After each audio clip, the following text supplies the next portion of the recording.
वर्ष 2150 में पृथ्वी एक अज्ञात दुनिया में तब्दील हो गई थी।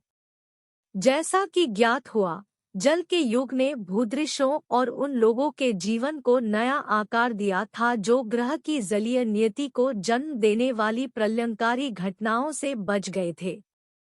यह सब समुद्र के स्तर में लगातार वृद्धि के साथ शुरू हुआ, जो सदियों की पर्यावरणीय उपेक्षा का परिणाम था। तटीय शहर सबसे पहले अतिक्रमित जल का शिकार हुए। न्यूयॉर्क, जो एक समय एक हलचल भरा महानगर था, अब लहरों के नीचे छिपा हुआ है। इसकी गगनचुंबी इमारतें समुद्र की सतह से गुजरते हुए भयानक कंकालों में बदल गई हैं। निरंतर लहरों ने पूरे देशों को निगल लिया, लाखों लोगों को विस्थापित किया और भूराजनीतिक मानचित्र को नया आकार दिया।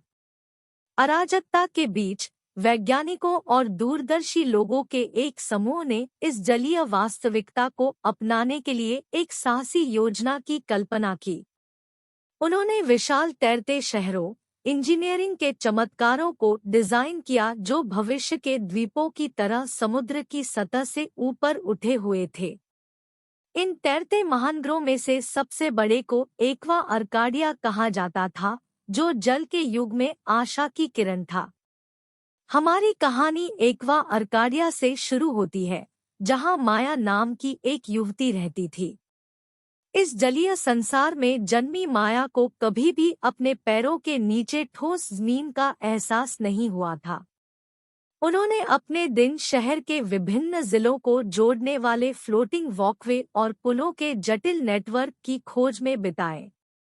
नीचे चमकता नीला पानी आमंत्रित और अशुभ दोनों लग रहा था, जो उस दुनिया की निरंतर याद दिलाता था जो एक बार थी।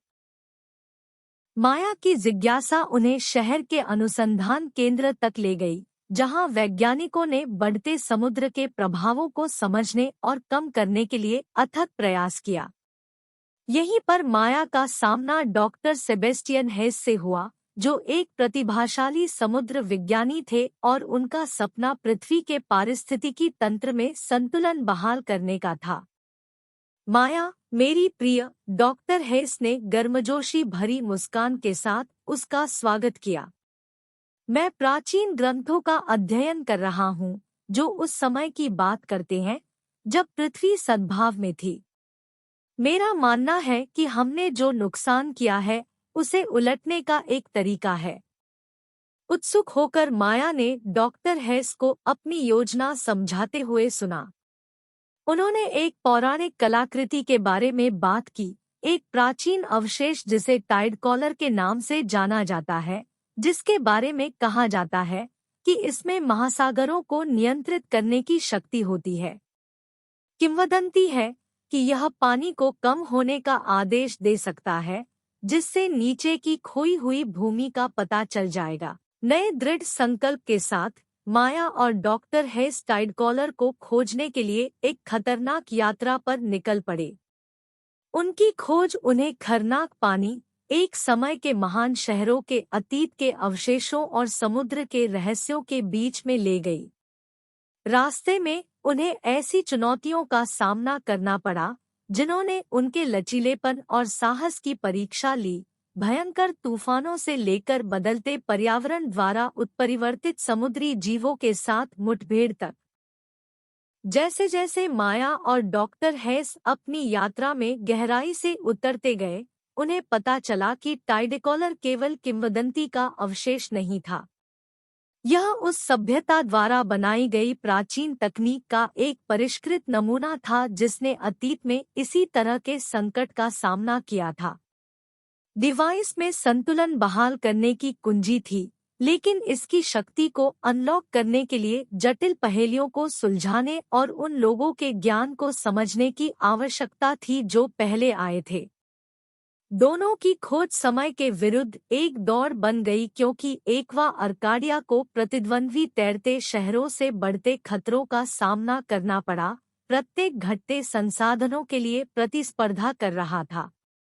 माया और डॉक्टर हेस इस आशा से प्रेरित होकर डटे रहे कि टाइडकॉलर न केवल उनके घर को बचा सकता है बल्कि पृथ्वी पर लगे घावों को भी ठीक कर सकता है।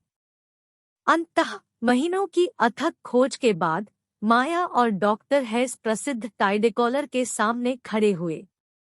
जब माया अपने कंधों पर जिम्मेदारी के भार को महसूस करते हुए झिझक रही थी तो उपकरण एक अलौकिक ऊर्जा से स्पंदित हो रहा था।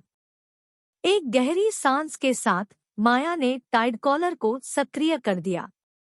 पानी ने उसकी प्राचीन आज्ञा का पालन किया और पर्दे की तरह उनके सामने से अलग हो गया। जैसे जैसे समुद्र पीछे हटता गया, खोई हुई ज़मीनें सामने आईं, जिससे भूले हुए परिदृश्य और बहुत पहले की सभ्यताओं के अवशेष सामने आए।